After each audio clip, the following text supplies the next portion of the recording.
Ya que solucionamos con la migración y ya que verificamos que en efecto cada vez que se crea un vendedor, sí o sí va a tener un registro, entonces a nivel de código ya no tiene sentido que nosotros tengamos de la línea 11 al 18. Antes de que la corras, en la línea 8, quita el barra null, porque este registro jamás va a ser nulo.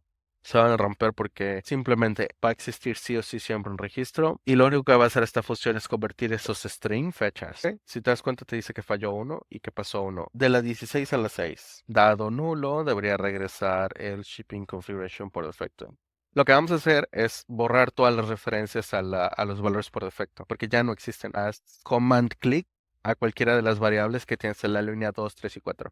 Vas a eliminar el 3, 2 y el 1. Dentro del factory se va a romper porque estás importando algo que ya no existe. Entonces elimina de la línea 1 a la línea 5. El compiler nos va a dar un error si se importan estas constantes en algún otro lado.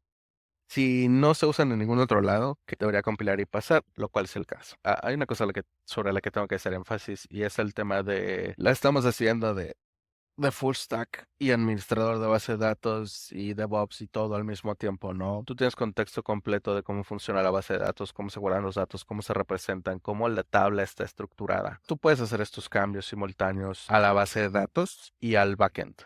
Estas funciones que eliminan las anomalías de los datos cuando no son válidos son necesarias en ciertos escenarios. Y el escenario más obvio es obviamente cuando tú no tienes acceso a la base de datos y no puedes modificarla. Es decir, sí o sí tienes que tener estas funciones. La razón por la que yo las tenía originalmente es porque yo no sabía mucho de diseño de base de datos ni refactorización de base de datos cuando empecé el proyecto hace 3 años. Entonces, conforme yo he ido ganando experiencia tanto de cómo funciona el negocio como de cómo funciona la base de datos, he ido resolviendo estas anomalías. Cada vez que tu conocimiento sobre el negocio o la tecnología que estés usando se incremente, hasta cierto punto tienes la obligación de plasmar eso en el código. Originalmente yo no sabía que podía darle valores por defecto y que podía hacer este tipo de cosas, entonces lo metí en el código. Una vez que ya sé cómo hacerlo, entonces lo quito del código y lo paso a la base de datos. De manera que el código es mucho más sencillo de razonar, es mucho más sencillo de entender. Sobre todo, no carga con las responsabilidades